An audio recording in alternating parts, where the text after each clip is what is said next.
Carlos Castaneda's Tales of Power, Part 3, The Sorcerer's Explanation, Chapter 2, The Strategy of a Sorcerer.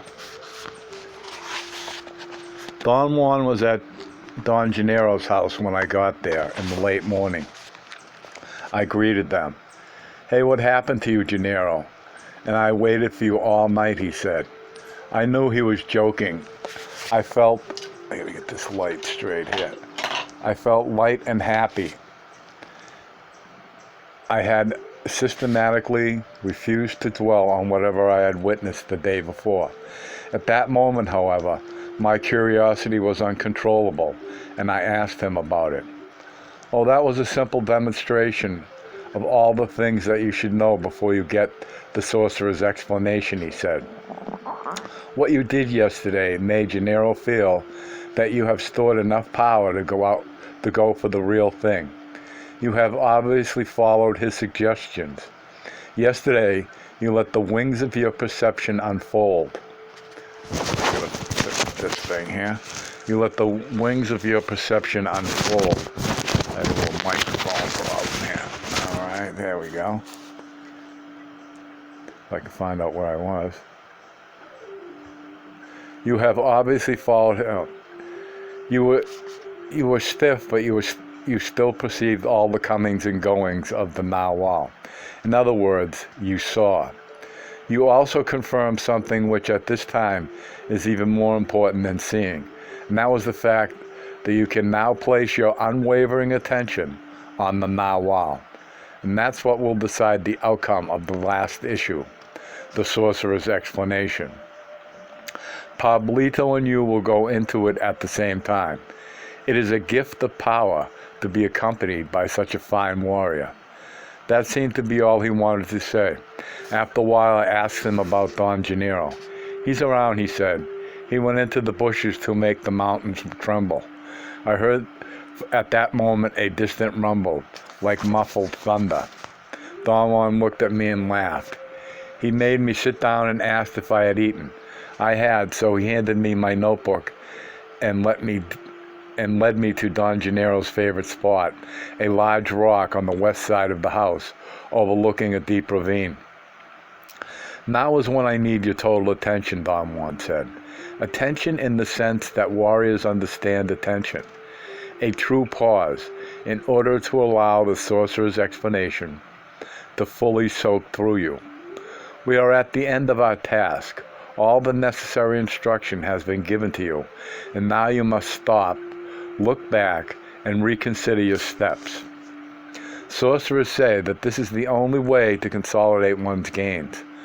I definitely would have preferred to tell you all this at your own place of power, but Gennaro is your benefactor, and his spot may be more beneficial to you in an instance like this." What he was referring to as my place of power was a hilltop in the desert of northern Mexico, which he had shown me years before and had given to me as my own. "Should I just listen to you without taking notes?" I asked. "This is indeed a tricky maneuver," he said. "On the one hand, I need your total attention, and on the other, you need to be calm and self-assured. The only way for you to be at ease is to write, so this is the time to bring forth all your personal power and fulfill this impossible task of being yourself without being yourself." He slapped his thigh and laughed. "I've already told you that I am in charge of your tonal, and that Gennaro is in charge of your nawal," he went on. "It has been my duty to help you in every single matter concerning your tonal, and everything that I've done with you, or to you, was done to accomplish one single task, the task of cleaning and reordering your island of the tonal. That's my job as your teacher. Gennaro's task as your benefactor is to give you undeniable demonstrations of the nawal and to show you how to get to it." "What do you mean by cleaning and reordering the island of the tonal?" I asked. "I mean that the total change the total change which I've been telling you about from the first day we met, he said. I've told you countless times that a most dramatic change was needed if you wanted to succeed in the path of knowledge. That change is not a change of mood or attitude or outlook. That change entails transformation of the island of the tonal. You have accomplished that task. Do you think that I've changed, I asked. He hesitated and laughed loudly. You are as idiotic as ever, he said, and yet you're not the same. See what I mean? He mocked my taking notes and said that he missed Don Gennaro, who would have enjoyed the absurdity of my writing down the sorcerer's explanation. At this precise point, a teacher would usually say to his disciple that they have arrived at a final crossroad, he continued. To say such a thing is misleading, though. In my opinion, there is no final crossroad, no final step to anything. And since there is no final step to anything, there shouldn't be any secrecy about any part of our lot as luminous beings. Personal power decides who can or who cannot profit by a revelation. My experiences with my fellow men have proven to me that very, very few of them would be willing to listen. And of those few who would listen, even fewer would be willing to act on what they have listened to. And of those who are willing to act, even fewer have enough personal power to profit by their acts. So the matter of secrecy about the sorcerer's explanation boils down to a routine, perhaps a routine as empty as any other routine. At any rate, you know how the tonal and the nawal, you now know about the tonal and the nawal, which are the core of the sorcerer's explanation. To know about them seems to be quite harmless. We are sitting here talking innocently about them as if they were just an ordinary topic of conversation. You are calmly writing down as you've done for years. The scenery around us is as a picture of calmness. It is early afternoon, the day is beautiful, the mountains around us have made a protective cocoon for us. One doesn't have to be a sorcerer to realize that this place, which speaks of Gennaro's power and impeccability, is the most appropriate background for opening the door, for that is what I am doing today, opening the door for you. But before we venture beyond this point, a fair warning is required. A teacher is supposed to speak in earnest terms and warn his disciple that the harmlessness and placidity of this moment are a mirage, that there is a bottomless abyss in front of him, and that once the door opens, there is no way to close it again. He paused for a moment. I felt light and happy from Don Juan's place of predilection. I had a breathtaking view. Don Juan was right. The day and the scenery were more than beautiful. I wanted to worry about his admonitions and warnings, but somehow the tranquility around me screened out all my attempts, and I found myself hoping that perhaps he was speaking only of metaphorical dangers. Don Juan suddenly began to talk again. The years of hard training are only a preparation for the warrior's devastating encounter with. He paused again, looked at me with squinting eyes, and chuckled. With whatever lies out there beyond this point, he said. I asked him to explain his ominous statements. The sorcerer's explanation, which doesn't seem like an explanation at all, is lethal, he said. It seems harmless and charming, but as soon as the warrior opens himself to it, it delivers a blow that no one can parry. He broke into a loud laugh. So be prepared for the worst, and don't hurry or panic, he proceeded. You don't have any time, and yet you're surrounded by eternity. What a paradox for your reason. Don Juan stood up. He wiped off the debris on a smooth bowl-like depression and sat there comfortably, with his back against the rock, facing the northwest. He indicated another place for me where I could sit comfortably. I was to his left, also facing the northwest. The rock was warm and gave me a feeling of serenity, of protection. It was a mild day. A soft wind made the heat of the afternoon sun very pleasant. I took off my hat, but Don Juan insisted that I should wear it. You're now facing in the direction of your own place of power, he said. This is a prop that may protect you. Today you need all the props you can use. Your hat may be another one of them. Why are you warning me, Don Juan? What's really going to happen? I asked. What will happen here today depends on whether or not you have enough personal power to focus your unwavering attention on the wings of your perception, he said. His eyes glittered. He seemed to be more excited than I had ever seen him before. I thought that there was something unusual in his voice, perhaps an unaccustomed nervousness. He said that the occasion required that right there on my benefactor's place of predilection, he recapitulate for me every step that he had taken in his struggle to help me clean and reorder my island of the tonal. His recapitulation was meticulous and took him about 5 hours. In a brilliant and clear manner, he gave me a succinct account of everything he had done to me since the day we met. It was as if a dam had been broken. His revelations caught me completely off guard. I had accustomed myself to be the aggressive prober. Thus, to have Don Juan, who was always the reluctant party, elucidating the points of his teachings in such an academic manner was as astounding as his wearing a suit in Mexico City. His control of the language, his dramatic timing, and his choice of words were so extraordinary that I had no way to explain them rationally. He said at that point a teacher had to speak to the individual warrior in exclusive terms, that the way he was talking to me and the clarity of his explanation were part of his last trick, and that only at the end would everything that he was doing make sense to me. He talked without stopping until he had finished presenting his recapitulation. I wrote down everything he said without any conscious effort on my part.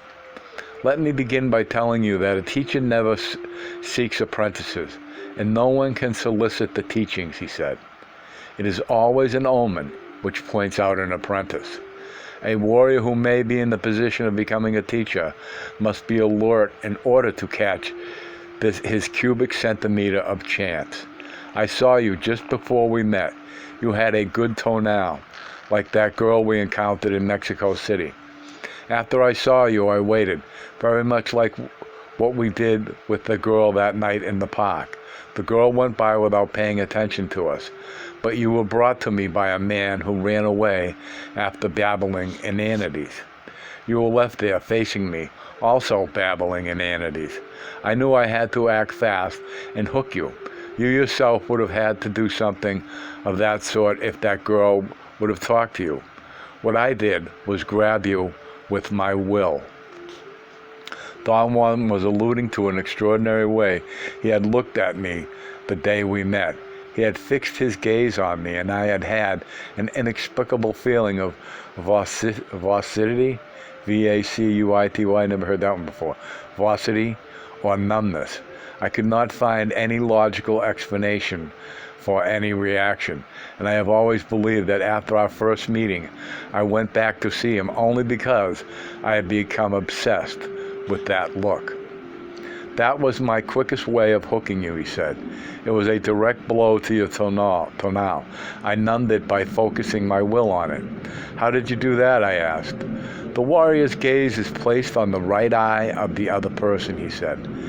And what it does is to stop the internal dialogue. Then the narwhal takes over, thus the danger of that maneuver. Whenever the narwhal prevails, even if it is only for an instant, there is no way of describing the feeling that the body experiences. I know that you have spent endless hours trying to figure out what you felt, and that to this day you haven't been able to. I accomplished what I wanted, though. I hooked you. I told him that I could still remember him staring at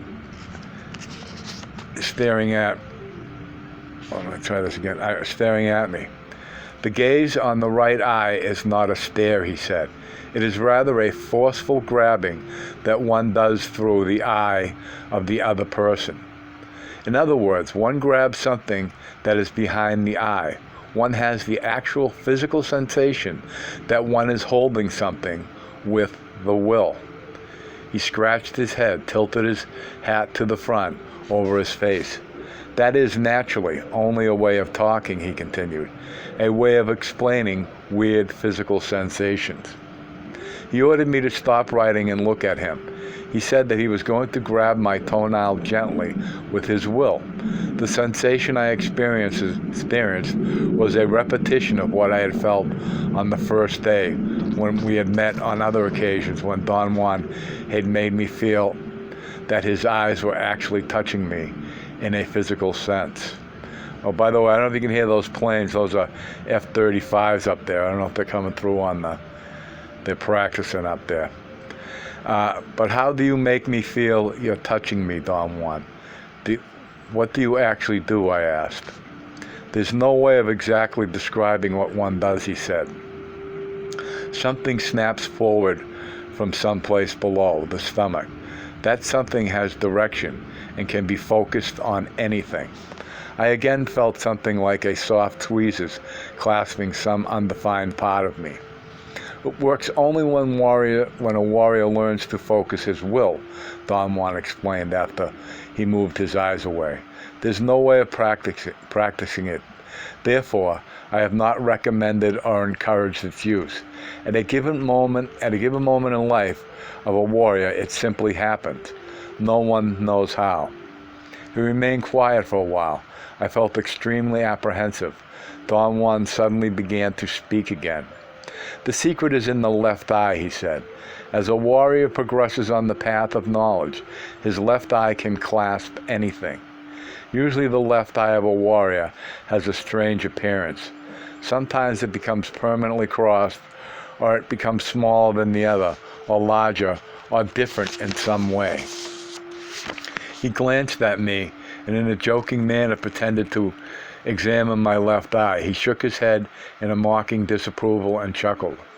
Once the apprentice has been hooked, the instruction begins, he continued. The first act of a teacher is to introduce the idea that the world we think we see is only a view, a description of the world. Every effort of a teacher is geared to prove this point to his apprentice. But accepting it seems to be one of the hardest things one can do.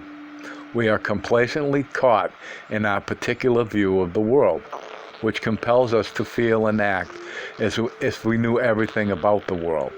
A teacher, from the very first act he performs, aims at stopping that view. Sorcerers call it stopping the internal dialogue, and they are convinced that it is the single most important technique that an apprentice can learn. In order to stop the view of the world which one has held since the cradle, it is not enough just to wish or to make a resolution. One needs a practical task. That practical task is called the right way of walking. It seems harmless and nonsensical. As everything else which has power in itself or by itself, the right way of walking does not attract attention. You understand and regard it, at least for several years, as a curious way of behaving. It didn't dawn on you until very recently that was the most effective way to stop your internal dialogue. How does the right way of walking stop the internal dialogue, I asked. Walking in the specific manner saturates the tonal, he said. It floods it. You see, the attention of the tonal has to be placed on its creations. In fact, it is the attention that creates the order of the world in the first place. So the tonal must be attentive to the elements of its world in order to maintain it, and must, above all, uphold the view of the world as internal dialogue. He said that the right way of walking was a subterfuge. The warrior, first by curling his fingers, drew attention to the arms, and then by looking, without focusing his eyes at any point directly in front of him, on the arc that started at the tip of his feet and ended above the horizon. He literally flooded his tonal with information. The tonal, without its one-to-one relation with the elements of its description, was incapable of talking to itself, and thus one became silent. Don Juan explained that the position of the fingers did not matter at all, that the only consideration was to draw attention to the arms by clasping the fingers in various unaccustomed ways, and that the important thing was the manner in which the eyes, being kept unfocused, detected an enormous number of features of the world without being clear about them. He added that the eyes in that state were capable of picking out details which were too fleeting for normal vision. Together with the right way of walking, Don Juan went on, a teacher must teach his apprentice another possibility, which is even more subtle. The possibility of acting without believing, without expecting rewards, acting just for the hell of it.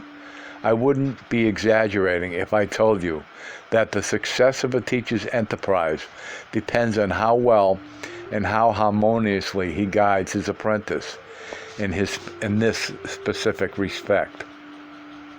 I told Don Juan that I did not remember him ever discussing acting just for the hell of it as a particular technique. All I could recollect was his constant but loose comments about it.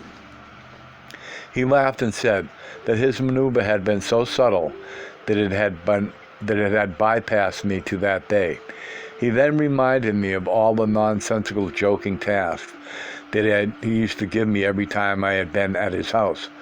Absurd chores such as arranging firewood in patterns and circling his house with an unbroken chain of concentric circles drawn in the dirt with my finger, sweeping debris from one place to another, and so forth. The task also included acts that I had performed by myself at home, such as wearing a black cap or tying my left shoe first and fastening my belt from right to left. The reason I had never taken them in any other vein except as jokes was that he would invariably tell me to forget about them after I had established them as regular routines. As he recapitulated all the tasks he had given me, I realized that by making me perform senseless routines, he had indeed implanted in me the idea of acting without expecting anything in return. Stopping the internal dialogue is, however, the key to the sorcerer's world, he said. The rest of the activities are only props. All they do is accentuate the effect of stopping the internal dialogue. He said that there were two major activities or techniques used to accelerate the stopping of the internal dialogue: erasing personal history and dreaming. He reminded me that during the early stages of my apprenticeship, he had given me a number of specific methods for changing my personality. I had recorded them in my notes and had forgotten about them for years until I realized their importance. Those specific methods seemed at first to be highly idiosyncratic devices to coerce me into modifying my behavior.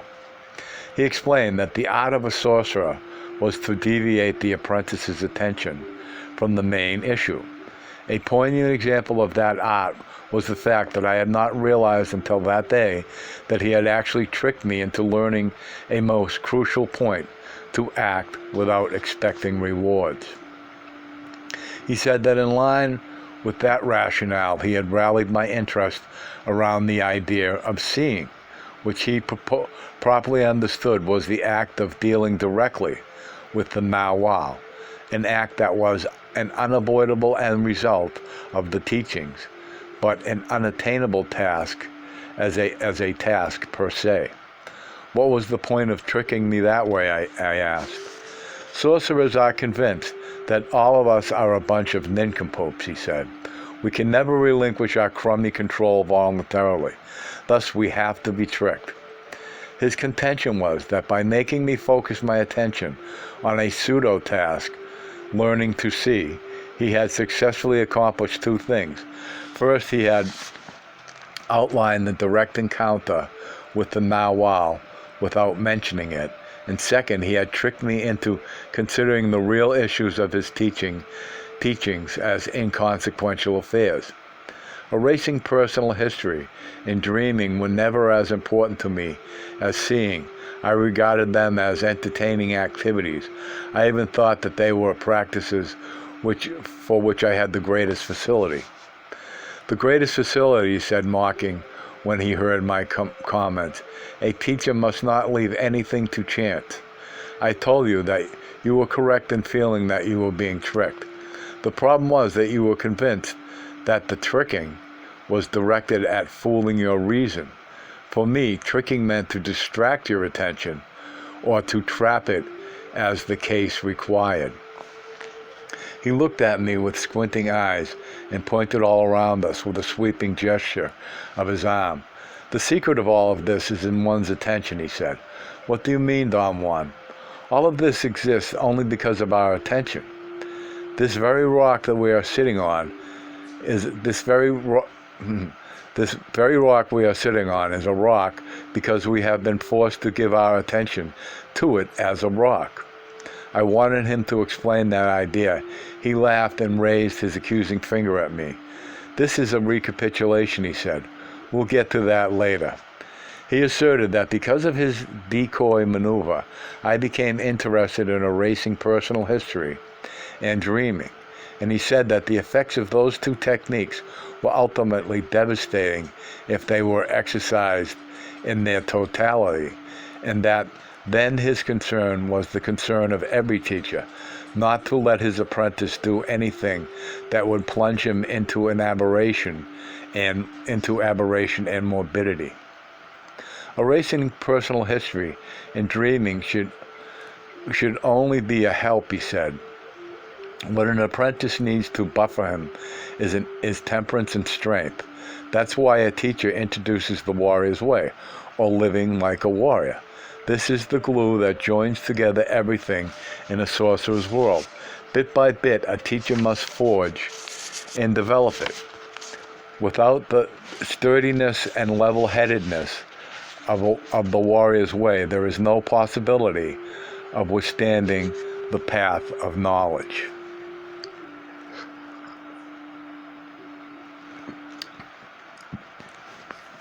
Don Juan said that learning the warrior's path was an instance when the apprentice's attention had to be trapped rather than deviated, and that he had trapped my attention by pushing me out of my ordinary circumstances every time I had gone to see him. Our roaming around the desert and the mountains had been the means to accomplish that. The maneuver of altering the context of my ordinary world by taking me for hikes and hunting was another instance of his system that had bypassed me. Context disarrangement meant that I did not know the ropes, and my attention had to be focused on everything Don Juan did. What a trick, he said with a laugh. I laughed with awe. I never realized he was so aware. He then enumerated his steps in guiding and trapping my attention. When he had finished his account, he added that a teacher had to take into consideration the personality of the apprentice, and that in my case he had to be careful because I was violent and would have thought nothing of killing myself out of despair. What a preposterous fellow you are, Don Juan, I said in jest, and he exploded in a giant laugh.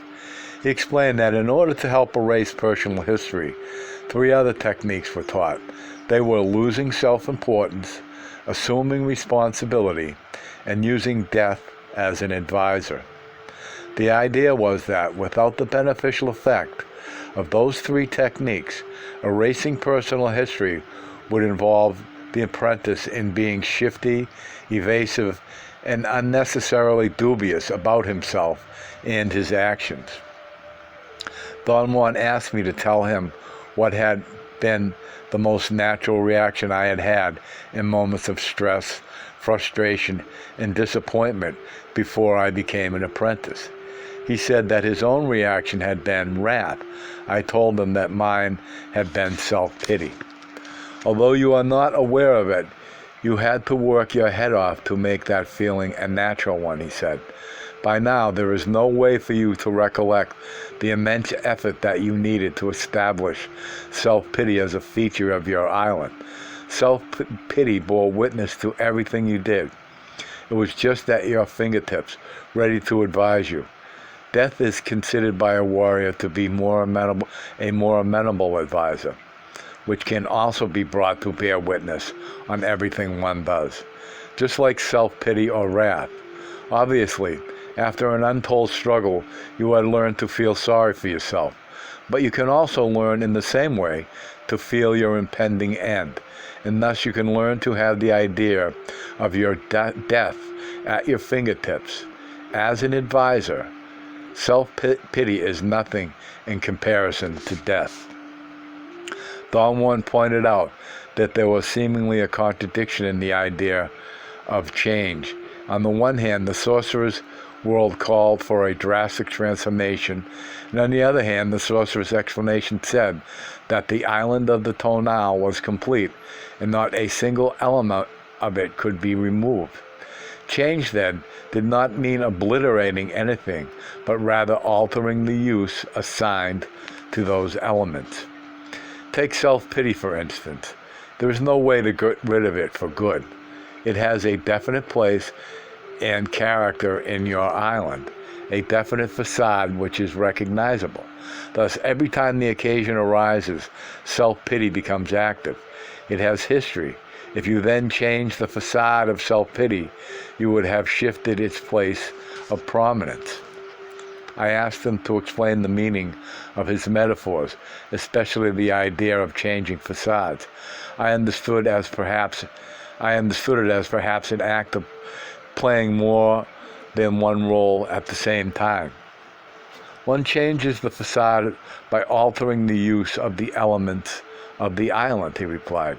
Take self-pity again. It was useful to you because you either felt important and deserving of being better conditions or better treatment, or because you were unwilling to assume responsibility for the acts that brought you to the state that elicited self-pity, or because you were incapable of bringing the idea of your impending death to witness your acts and advise you. Erasing personal history and its three companion techniques are the sorcerer's means for changing the facade of the elements of the island. For instance, by erasing your personal history, you are being denied use to self-pity. In order for self-pity to work, you had to feel important, irresponsible, and immoral.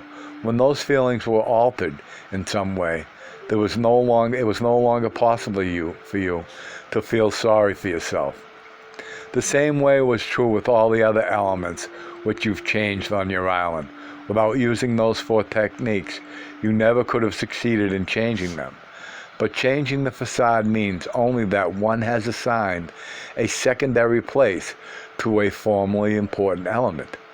Your self-pity is still a feature of your island. It will be there in the back in the same way that the idea of your impending death or your humbleness or your responsibility for your acts were there without ever being used. Don Juan said that once all those techniques had been presented, the apprentice arrived at the crossroad, depending on his sensibility. The apprentice did one of two things. He either took the recommendations and suggestions made by his teacher at their face value, acting without expecting rewards, or he took everything as a joke or an aberration. I remarked that in my own case, I was confused by the word techniques. I had always expected a set of precise directions, but he had given me only vague suggestions. I was incapable of taking them seriously or acting in accordance with his stipulations. That was your mistake, he said. I had to decide whether or not to use power plants. You could have used those 4 techniques to clean and reorder your island of the tonal. That would have led you to the narwhal. But not all of us are capable of reacting to simple recommendations. You and I, for that matter, needed something else to shake us. We needed those power plants.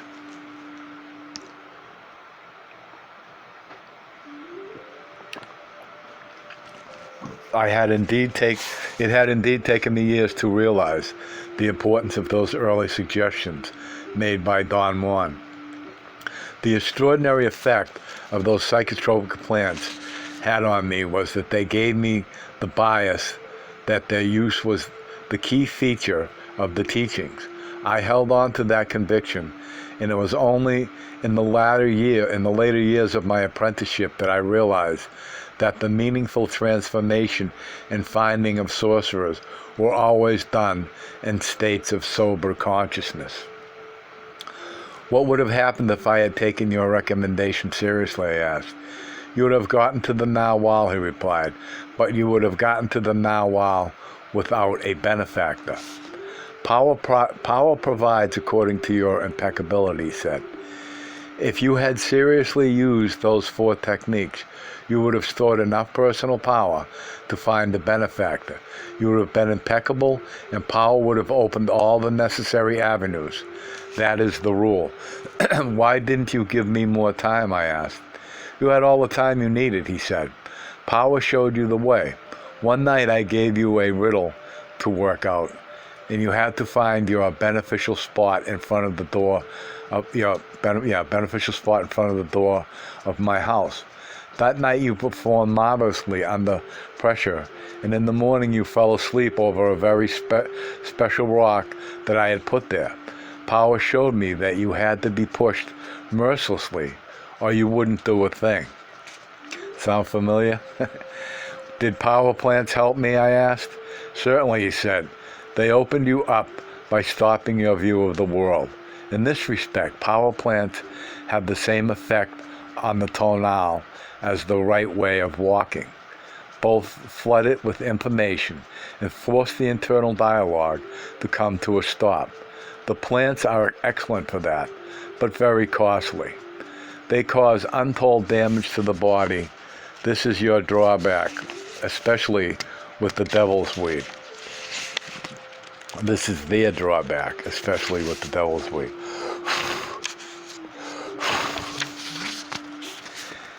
If you knew that they were so dangerous, why did you give them to me so many times, I asked. He assured me that the details of the procedure were decided by power itself.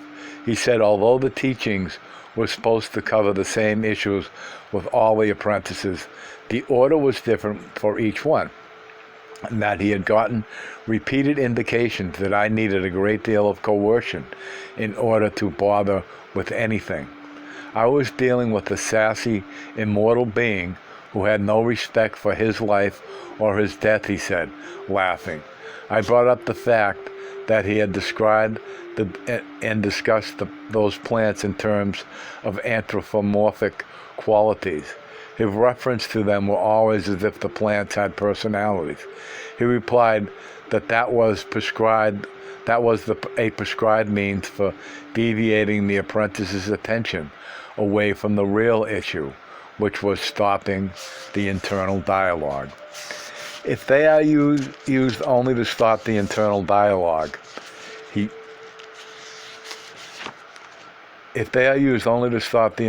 dialogue, what's their connection with the ally, I asked. That's a difficult point to explain, he said. Those plants lead the apprentice directly to the narwhal, and the ally is an aspect of it. We function at the center of reason exclusively, regardless of who we are or where we come from. Reason can naturally account in one way or another for everything that happens within its view of the world. The ally is something which is outside of that view, outside the realm of reason. It can be witnessed only at the center of will at times when our ordinary view has stopped. Therefore, it is properly the Nawal. Sorcerers, however, can learn to perceive the ally in a most intricate way, and in doing so, they get too deeply immersed in a new view. So in order to protect you from that fate, I did not emphasize the ally as sorcerers usually do.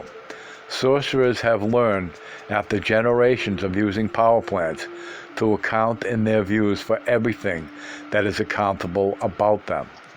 I would say that sorcerers, by using their will, have succeeded in enlarging their views of the world. My teacher and benefactor were the clearest examples of that. They were men of great power, but they were not men of knowledge. They never broke the bounds of their enormous views, and thus never arrived at the totality of themselves. Yet they knew about it. It wasn't that they lived aberrant lives, claiming things beyond their reach. They knew that they had missed the boat, and that only at their death would the total mystery be revealed to them. Sorcery had given them only a glimpse, but never the real means to get that evasive totality of oneself. I gave you enough of the sorcerer's view without letting you get hooked by it. I said that only if one pits two views against each other can one weasel between them to arrive at the real world.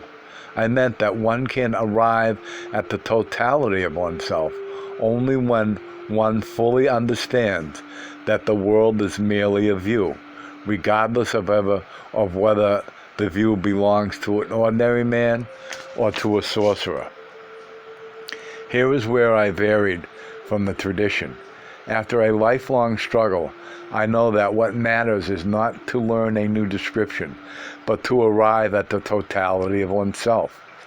One should get to the Nawal without maligning the tonal, and above all, without injuring one's body.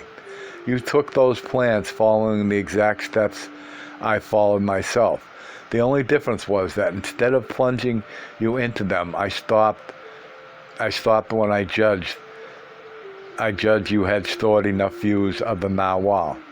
That is the reason why I never wanted to discuss your encounters with power plants or let you talk obsessively about them.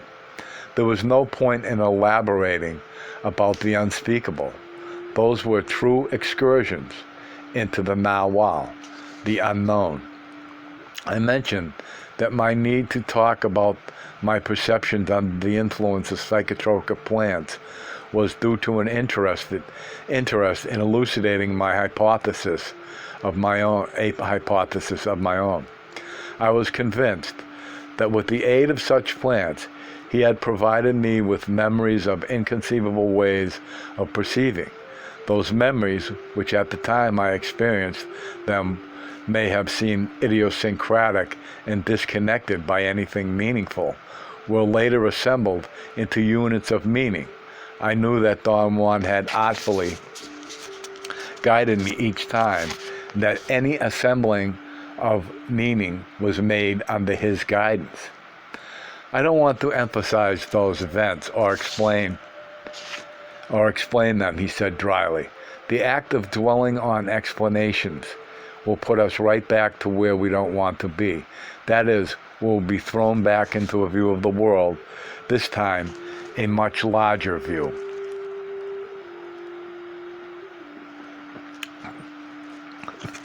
Don Juan said that after the apprentice's internal dialogue had been stopped by the effect of power plants, an unavoidable impasse develops. The apprentice begins to have second thoughts about his whole apprenticeship.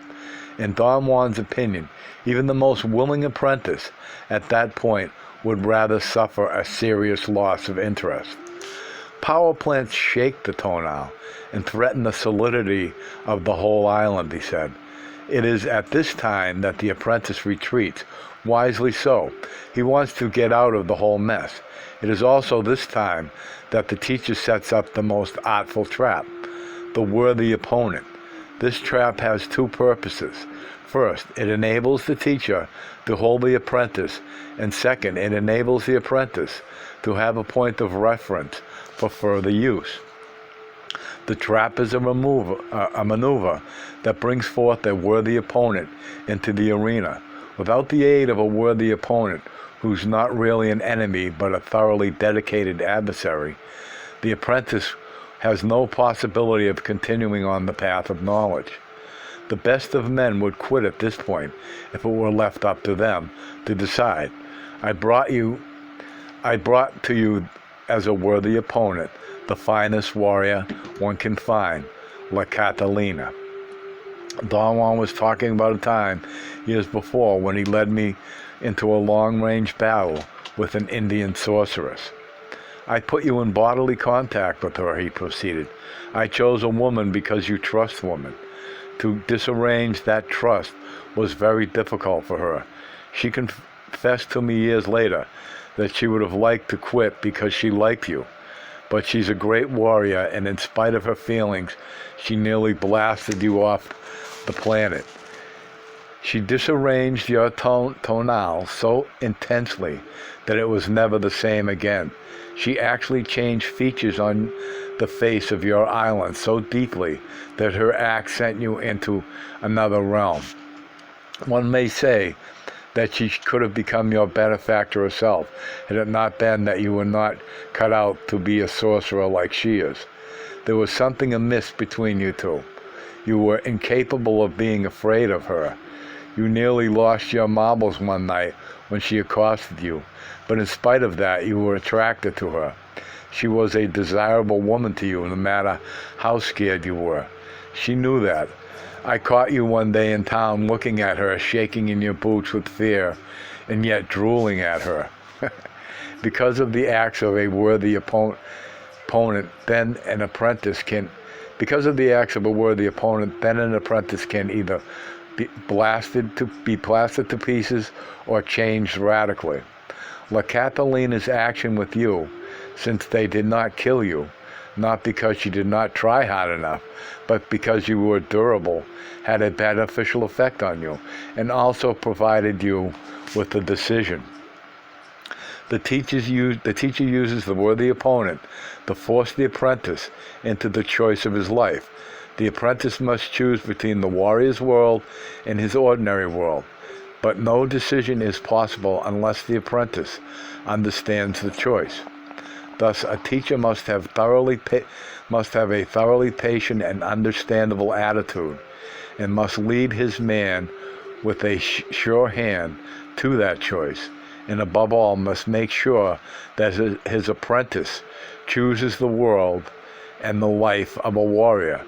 I accomplished this by asking you to help me overcome La Catalina.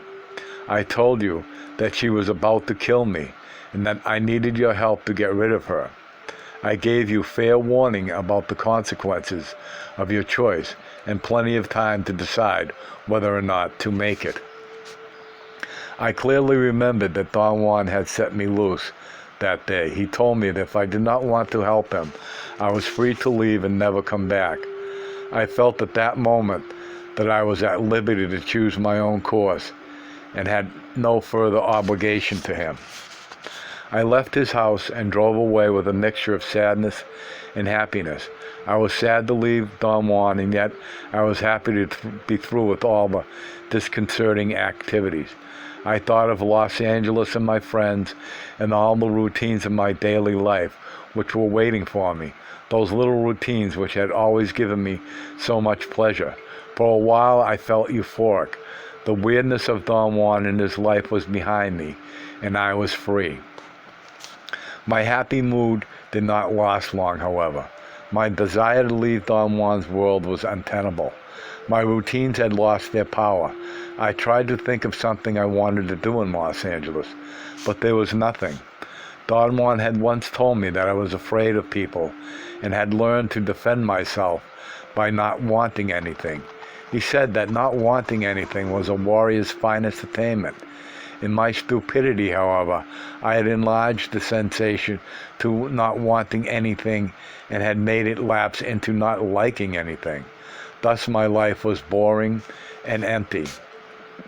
He was right, and as I zoomed north on the highway, the full impact of my own unsuspected madness finally hit me. I began to realize the scope of my choice. I was actually leaving a magical world of continual renewal for a soft, boring life in Los Angeles. I began to recollect my empty days. I remembered one Sunday in particular. I had felt restless all day with nothing to do. No friends had come to visit me. No one had invited me to a party. The people I wanted to see were not home, and worst of all, I had seen all the movies in town. In the late afternoon, in ultimate despair, I searched for a list of movies again and found one I had never wanted to see. It was being shown in a town 35 miles away. I went to see it and hated it, but even that was better than having nothing to do. Under the impact of Don Juan's world, I had changed. For one thing, since I had not met him, I had not had the time to be bored. That in itself was enough for me. Don Juan had indeed made me sure I would choose the warrior's world. I turned around and drove back to his house. What would have happened if I had chosen to go back to Los Angeles, I asked. That would have been an impossibility, he said. That choice didn't exist. All that required of you was to allow your tonal to become aware of having decided to join the world of sorcerers. The tonal doesn't know that decisions are made in the realm of the narwhal. When we think we decide, all we're doing is acknowledging that something beyond our understanding has set up the frame of our so-called decision, and all we do is acquiesce. In the life of a warrior, there is only one thing, one issue alone which is really decided: how far one can go on the path of knowledge and power. That is an issue which is open and no one can predict its outcome. I once told you that the freedom of a warrior is either to act impeccably or to act like a nincompoop. Impeccability is indeed the only act which is free, and thus the true measure of a warrior's path. Don Juan said that after the apprentice had made his decision to join the world of sorcerers, the teacher gave him a pragmatic chore, a task that he had to fulfill in his daily life. He explained that the task, which is designed to fit the apprentice's personality, is usually a sort of far-fetched life situation, which the apprentice is supposed to get into as a means of permanently affecting his view of the world. In my own case, I understood the task more as a lively joke than a serious situation. As time passed, however, it finally dawned on me that I had to be earnest about it. After the apprentice has been given his sorcery task, he already has another type of instruction, he proceeded. He is a warrior then. In your case, since you were no longer an apprentice, I taught you that the three techniques that help dreaming: disrupting the routines of life, the gate of power, and not doing. You were very consistent, dumb as an apprentice and dumb as a warrior. You dutifully wrote down everything I said and everything that happened to you, but you did not act exactly as I had told you to. So I still had to blast you with power plants. Don Juan then gave me a step-by-step rendition of how he had driven my attention away from dreaming, making me believe that the important problem was a very difficult activity he had called not doing, which consisted of a perceptual game of focusing attention on features of the world that were ordinarily overlooked, such as the shadows of things. Don Juan said that his strategy had been to set not doing apart by imposing the most strict secrecy on it. Not doing, like everything else, is a very important technique, but it is not the main issue, he said. You fell for the secrecy. You, a blabbermouth, having to keep a secret. He laughed and said that he could not imagine the troubles I must have gone through to keep my mouth shut. He explained that disrupting the routines, the gate of power, and not doing were avenues for learning new ways of perceiving the world, and that they gave a warrior an inkling of the incredible possibilities of action. Don Juan's idea was that the knowledge of a separate and pragmatic world of dreaming was made possible through the use of those three techniques. Dreaming is a practical aid devised by sorcerers, he said. They were not fools. They knew what they were doing and sought the usefulness of the narwhal by training their tonal to let go for a moment, so to speak, and then grab again. This statement doesn't make sense to you, but that's what you've been doing all along, training yourself to let go without losing your marbles. Dreaming, of course, is the crown of the sorcerer's efforts, the ultimate use of the narwhal. He went through all the exercises of not doing that he had made me perform, the routines of my daily life that he had isolated for disrupting, and all the occasions which he had forced me to engage in the gate of power. We're coming to the end of my recapitulation, he said. Now we have to talk about Gennaro. Don Juan said that there was... My cat's yowling over here. What's wrong, Whitey? Don Juan said that there had been an important omen the day I had met Don Gennaro. I told him that I could not remember anything out of the ordinary.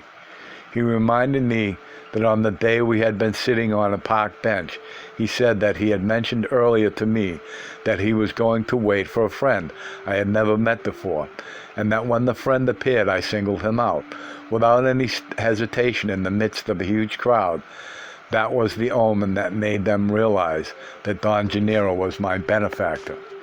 I remembered when he mentioned it, that as we sat talking, I had turned around and seen a small, lean man who radiated an extraordinary vitality or grace or simply gusto, who had just turned a corner into the park in a joking mood. I told Don Juan that his friend was approaching us, and he was most certainly a sorcerer, judging by the way he looked. Gennaro recommended what to do with you from that day on, Don Juan proceeded, as your guide into the narwhal. He gave you impeccable demonstrations, and every time he performed an act as a narwhal, you were left with a knowledge that defied and bypassed your reason. He dissembled your view of the world, although you were not aware of that yet. Again, in this instant, you behaved just like in the case of the power plants. You needed more than was necessary. A few of the narwhal's onslaught should have been enough to dismantle one's view. But even to this day, after all the narwhal's barrages, your view seems invulnerable. Oddly enough, that's your best feature. All in all, then, Gennaro's job has been to lead you into the narwhal. But here we have a strange question. What was being led into the narwhal? He urged me with a movement of his eyes to answer that question. My reason, I asked? No, reason is meaningless there. Reason craps out in an instant when it is out of its safe, narrow bands. Then it was the tonal, I asked?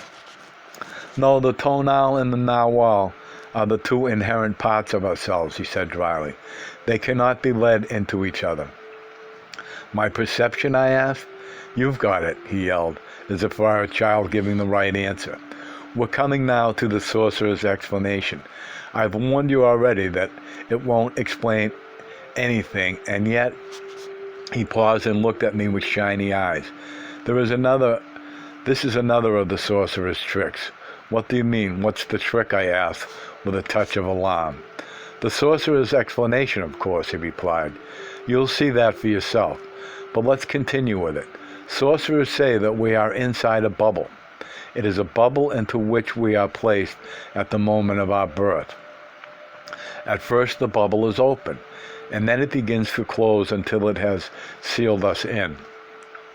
That bubble is our perception. We live inside that bubble all our lives, and what we witness on its round walls is our reflection.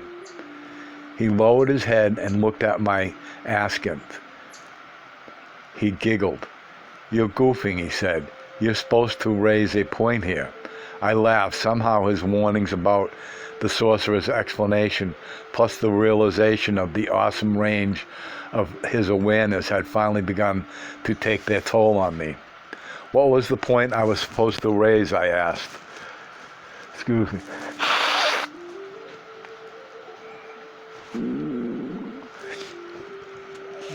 "What was the point I was supposed to raise?" I asked.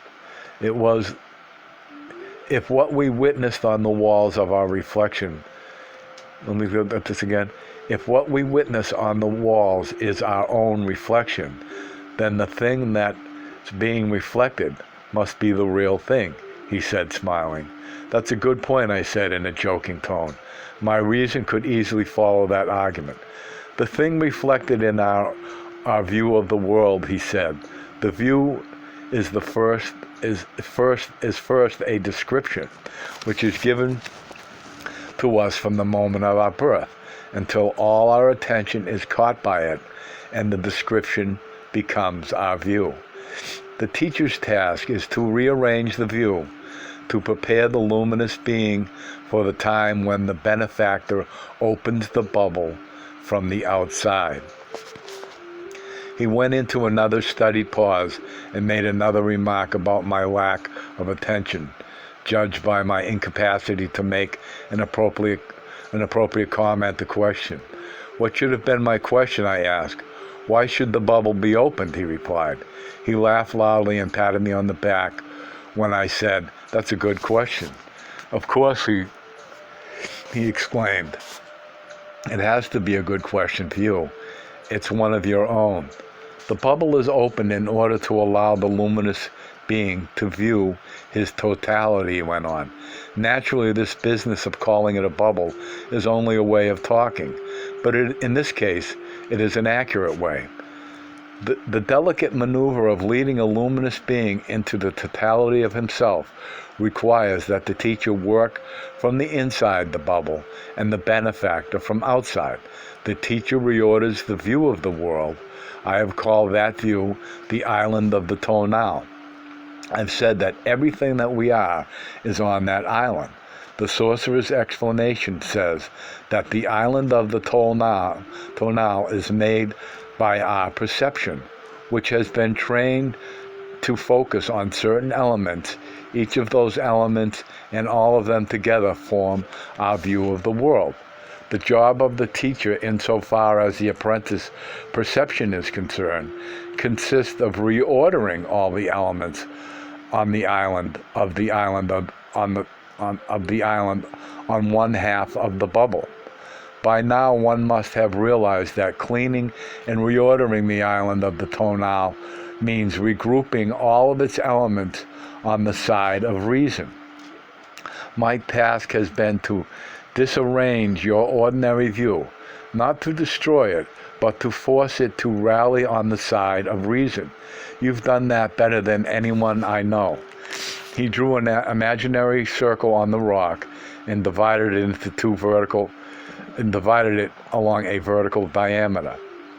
He said that the art of a teacher was to force his disciple to group his view of the world on the right half of the bubble. "Why the right half?" I asked. "That's the side of the tonal," he said. "The teacher always addresses himself to that side, and by presenting his apprentice on the one hand with the warrior's way, he forces him into reasonableness and sobriety and strength of character and body, and by presenting him on the other hand with unthinkable but real situations with the assent which the apprentice cannot cope with, he forces him to realize that his reason, although it is a most wonderful affair, can only cover a small area. Once the warrior is confronted with his incapacity to reason everything out, he will go out of his way to bolster and defend his defeated reason. And to that effect, he will rally everything he's got around it. The teacher sees that by hammering him mercilessly until all his view of the world is on one half of the bubble, the other half of the bubble that one has cleared can then be claimed by something the sorcerers call will. We can better explain this by saying that the task of the teacher is to wipe clean one half of the bubble, to reorder everything on the other half. The benefactor's task, then, is to open the bubble on the side that has been cleaned.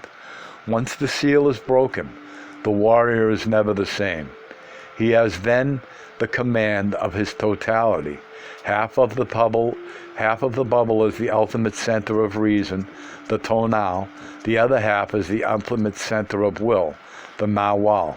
That is the order that should prevail. Any other arrangement is nonsensical and petty, because it goes against our nature. It robs us of our magical heritage and reduces us to nothing.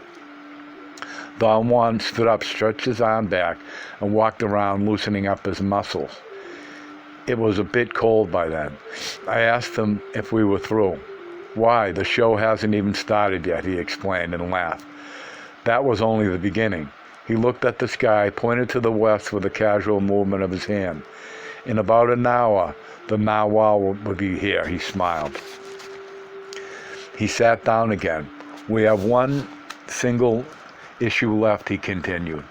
The sorcerers call it the secret of the luminous beings, and that is the fact that we are perceivers. We men and all other luminous beings on earth are perceivers. That is our trouble, the bubble of perception. Our mistake is to believe that the only perception worthy of acknowledgement is what goes through our reason. Sorcerers believe that reason is only one center, and that it shouldn't take so much for granted. Gennaro and I have taught you about the 8 points that make the totality of your bubble of perception. You know 6 points. Today, Gennaro and I will further clean your bubble of perception, and after that you will know the 2 remaining points.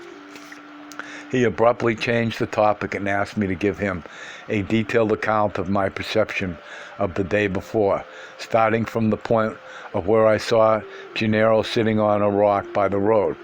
He did not make any comments or interrupt me at all. When I had finished, I added an observation of my own.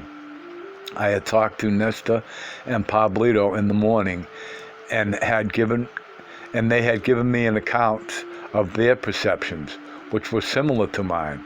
My point was that he himself had told me that the Nawal was an individual experience, which only the observer can witness. The day before, there were 3 observers, and all of us had witnessed more or less the same thing. The differences were expressed only in terms of how each of us felt or reacted to any specific instance of the whole phenomenon. What happened yesterday was a demonstration of the Nawal for you and for Nestor and Pablito. I am their benefactor. Between Gennaro and myself, we canceled out the center of reason in all 3 of you. Gennaro and I had enough power to make you agree on what we were witnessing. Several years ago, you and I were with a bunch of apprentices one night, but I didn't have enough power by myself alone to make all of you witness the same thing. He said that, judging by what I had told him, I had perceived the day before, and for what he had seen about me, his conclusions was that I was ready for the sorcerer's explanation. And he added that so was Pablito, but he was uncertain about Nesta. To be ready for the sorcerer's explanation is a very difficult accomplishment, he said. It shouldn't be, but we insist on indulging in our lifelong view of the world. In this respect, you and Nesta and Pablito are alike. Nesta hides behind his shyness and gloom. Pablito behind his disarming charm, and you behind your cockiness and words. All are views that seem to be unchallengeable, and as long as you three persist in using them, your bubbles of perception have not been cleared, and the sorcerer's explanation will have no meaning. In a spirit of jest, I said that I had been obsessed with the famous sorcerer's explanation for a very long time, but the closer I got to it, the further it seemed to be. I was going to add a joking comment when he took the words right out of my mouth. Wouldn't it be something if the sorcerer's explanation turns out to be a dud? He asked in the midst of a loud laughter. He patted me on my back and seemed to be delighted like a child in anticipating a pleasant event. Gennaro is a stickler for the rule, he said, confiding in me. There's nothing to this confounded explanation. If it would have been up to me, I would have given it to you years ago. I would have given it to you years ago. Don't put too much stock in it.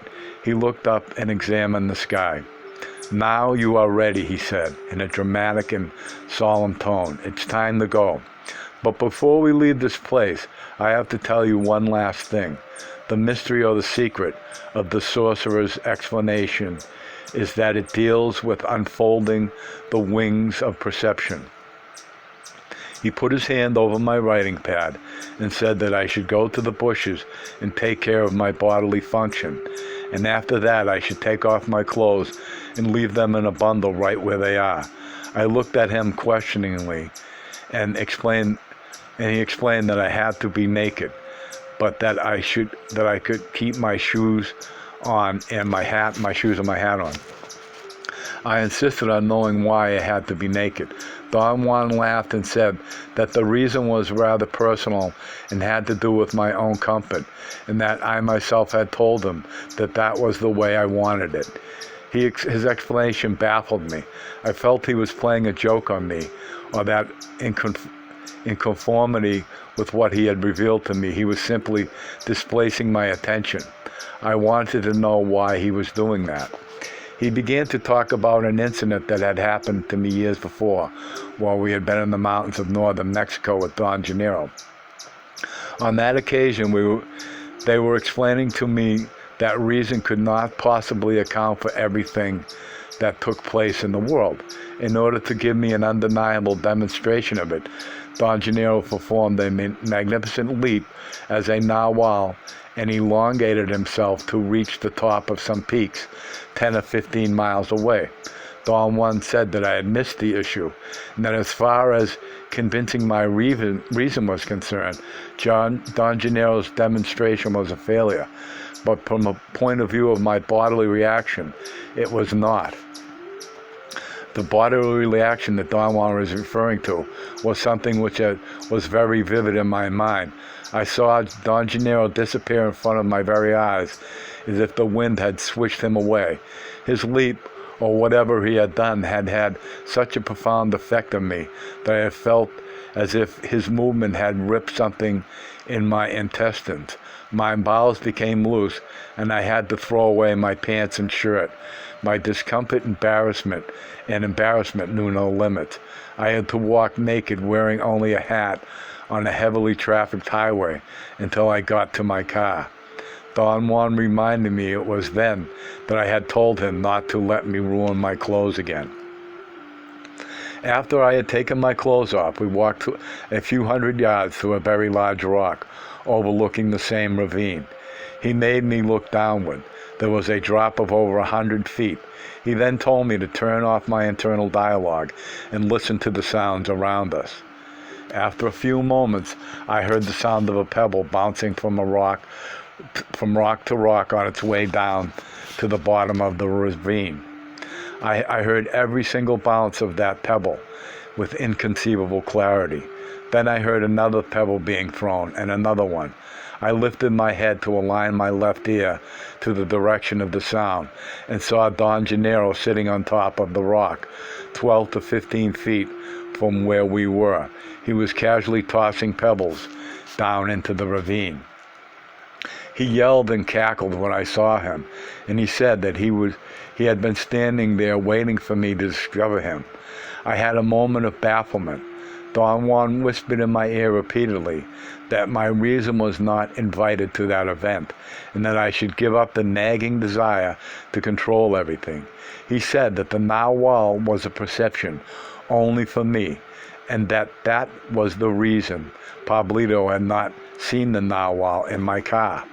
He added, as if reading my unvoiced feelings, that although the narwhal was not for me alone to witness, it was still Don Gennaro himself. Don Juan took me by the arm and in a playful manner led me to where Don Gennaro was sitting. Don Juan stood up and came closer to me. His body radiated heat. Don Gennaro stood up and came closer to me. And radiated heat. I could see a glow which dazzled me. He came to my side, and without touching me, he put his mouth close to my ear and began to whisper. Don Juan also began to whisper in my other ear. Their voices were synchronized. They were both repeating the same statements. They said that I should not be afraid, that I had long, powerful fibers, which were not there to protect me, for there was nothing to protect or to be protected from. That they were there to guide my narwhal's perception in the very much the same way my eyes guided my normal tonal's perception. They told me that my fibers were all around me, and that through them I could perceive everything at once. That one single fiber was enough to leap from the rock into the ravine, or up from the ravine to the rock. I had listened to everything they had whispered. Every word seemed to have a unique connotation for me. I could retain every utterance and then play it back as if it were a tape recorder. They urged me to leap to the bottom of the ravine. They told me that I should first feel my fibers, then isolate one that went all the way down to the bottom of the ravine and follow it. As they spoke, their commands actually could match the words with adequate feelings. I sensed an itching all over me, especially a most peculiar sensation which was indescribable in itself, but approximated the sensation of a long itching. My body could actually feel the bottom of the ravine, and I sensed the feeling as an itching in some undefined area of my body. Don Juan and Don Gennaro kept on coaxing me to slide through that feeling. I could not know how. Then I heard Don Gennaro's voice alone. He said that he was going to jump with me. He grabbed me and pushed me or embraced me and plunged me with him into the abyss. I had the ultimate sensation of physical anguish. It was as if my stomach were being chewed and devoured. It was a mixture of pain and pleasure at such intensity and duration that all I could do was yell and yell at the top of my lungs. When the sensation subsided, I saw an inextricable cluster of sparks and dark masses, beams of light and cloud-like formations. I could not tell whether my eyes were open or closed, or where my eyes were, or where my body was, for that matter. Then I sensed the same physical anguish, although not as pronounced as the first time. And next I had the impression I had woken up and found myself standing on the rock with Don Juan and Don Gennaro. Don Juan said that I had goofed again, that it was useless to leap if the perception of the leap was going to be chaotic. Both of them repeated countless times in my ears that the narwhal by itself was of no use, that it had to be tempered by the tonal. They said that I had to leap willingly and be aware of my act. I hesitated, not so much because I was afraid, but because I was reluctant. I felt my facilitation as if my body were swinging from side to side like a pendulum. Then some strange mood overtook me, and I leaped with all my corporealness. I wanted to think as I took the plunge, but I could not. I saw as if through a fog the walls of a narrow gorge and the jutting rocks at the bottom of the ravine. I did not have a sequential perception of my descent. I had instead a sensation that I was actually on the ground at the bottom. I distinguished every feature of the rocks in a short circle around me. I noticed that my view was not unidirectional and stereoscopic from the level of my eyes, but flat and all around me. After a moment, I panicked, and something pulled me up like a yo-yo. Don Juan and Don Gennaro made me perform the leap over and over. Every jump, Don Juan urged me to be less recipient and unwilling.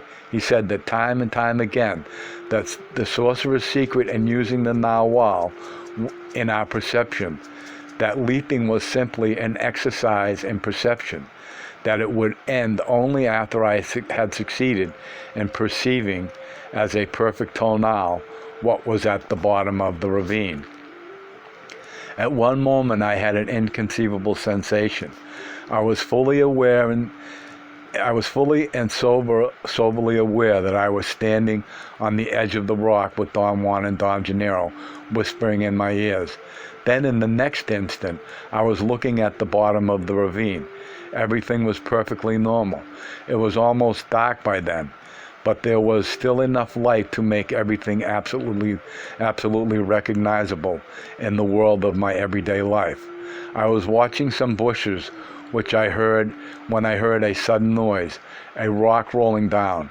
I saw instantly a good-sized rock tumbling down the wall of the ravine towards me. In a flash, I also saw Don Gennaro throwing it. I had an attack of panic, and an instant later, I had been pulled back to the site on top of the rock. I looked around. Don Gennaro was not there anymore. Don Juan began to laugh and said that Don Gennaro had left because he could not stand my stench. I then had the embarrassing realization that I was truly a mess. Don Juan had been right in making me take off my clothes. He walked me to a stream nearby and let me like a horse scoop water with my hand and throw it at me while he made hilarious comments about having saved my pants. End of chapter.